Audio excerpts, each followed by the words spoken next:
Assalamualaikum warahmatullahi wabarakatuh. Kembali lagi bersama saya Hamid di Kobala Barembak. Seperti kali ini saya akan membuat sebuah konten tentang apa sih tugas-tugas daripada PKD tersebut ya. Jadi mohon untuk PKD agar bersiap-siap di dalam hal bertugas ya, karena PKD baru saja dilantik dan apa tugasnya 30 hari ke depan ini ataupun 1 bulan ini.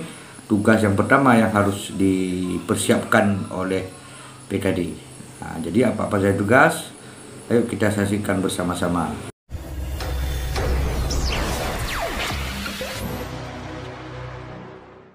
Tahapan pemilu semakin hari semakin bertambah tahapannya ya.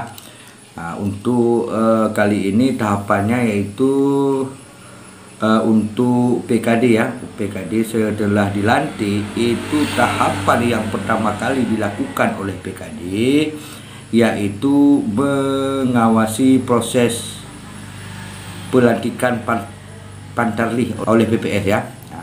Alhamdulillah pelantikan Pantarlih yang dilakukan oleh PPS sudah dilaksanakan.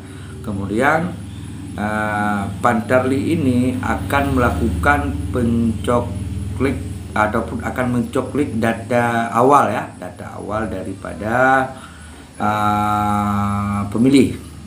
Jadi setelah dilakukan pelantikan Pantarlih yang dilakukan oleh PPS, kemudian selanjutnya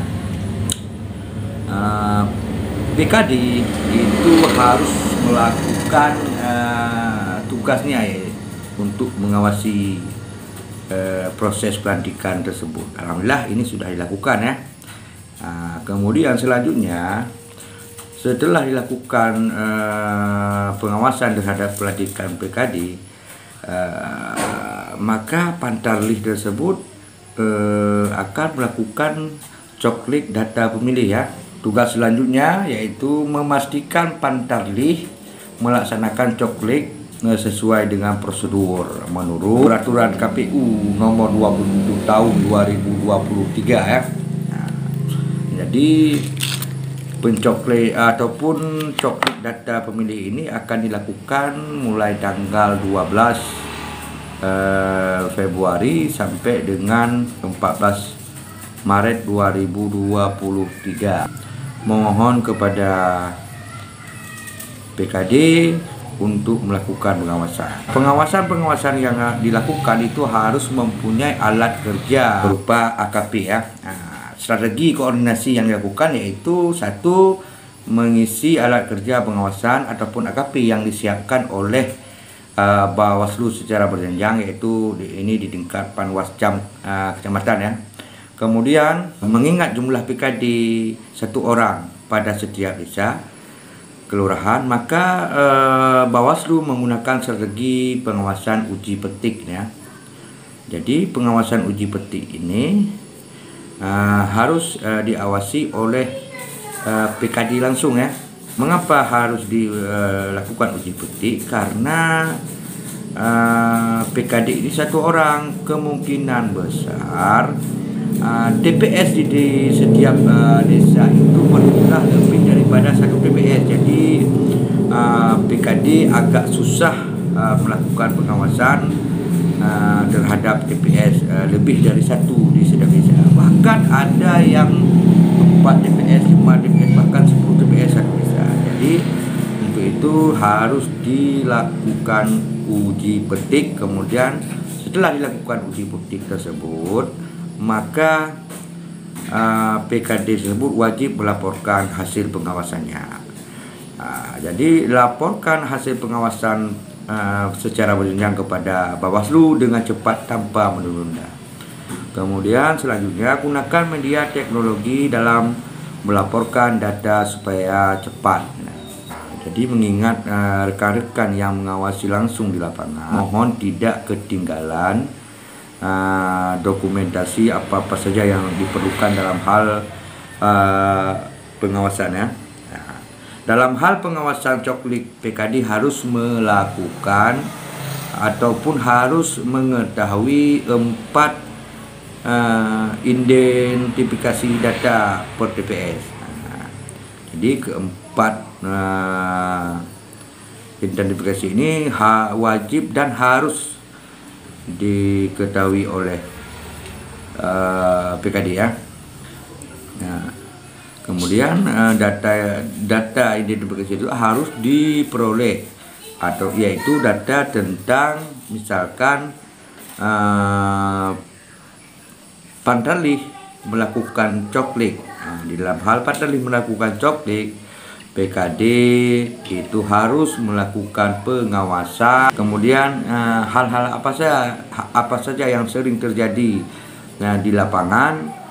Yang pertama sekali seperti tabel ini, yaitu Pantarlih belum melakukan coklik dan tidak ditempelkan stiker. Arti kata belum dicoklik dan tidak ditempelkan stiker. Ini permasalahan ini Pantarlih tidak mendatangi rumah melakukan coklik dan tidak menempelkan stiker. Kemudian yang kedua, sudah dicoklik oleh Pantarlih dan tidak ditempelkan stiker. Ini juga sering terjadi, mungkin karena kelupaan ataupun apalah. Tapi kawan-kawan PKD mohon untuk lebih teliti lagi dalam pengawasan. Kemudian selanjutnya PKD ataupun Pantarlih belum melakukan coklik dan sudah ditempel stiker. Ini aneh juga. Ada juga mungkin belum dicoklik rumah tersebut, akan tetapi Pantarlih sudah menempelkan stiker. Ini juga berbahaya. Jadi perlu kehati-hatian dalam hal pengawasan ini. Kemudian yang benarnya yaitu sudah dicoklik dan sudah ditempelkan stiker. Itu yang sangat-sangat dibutuhkan dan sudah sesuai dengan peraturan yang berlaku. Jadi mungkin kawan-kawan ataupun rekan-rekan PKD tidak ada yang mengerti, boleh juga ditanyakan kepada rekan-rekan lain yang mengerti atau kepada saudara-saudaranya yang sudah berpengalaman di dalam hal pengawasan, atau langsung juga ke Panwascamnya sebagai atasan dari saudara PKD tersebut ya. Kemudian hasil pengawasan ini akan dituangkan di dalam alat kerja ya. Jadi jangan lupa setelah pengawasan itu dilakukan, tuangkan dalam alat kerja dan tuangkan di form A. Kemudian di saat melakukan pengawasan coklik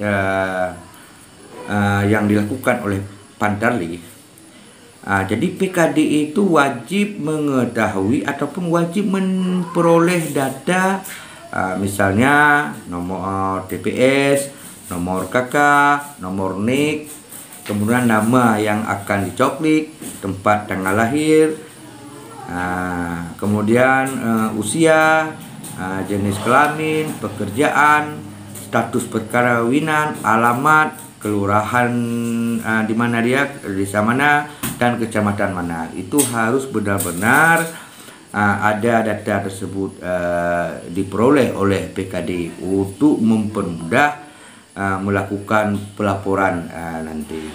Itu saja sebagai tahap awal untuk PKD dalam mengawasi proses tahapan-tahapan pemilu. Salam sukses, salam pengawasan untuk seluruh PKD. Assalamualaikum warahmatullahi wabarakatuh.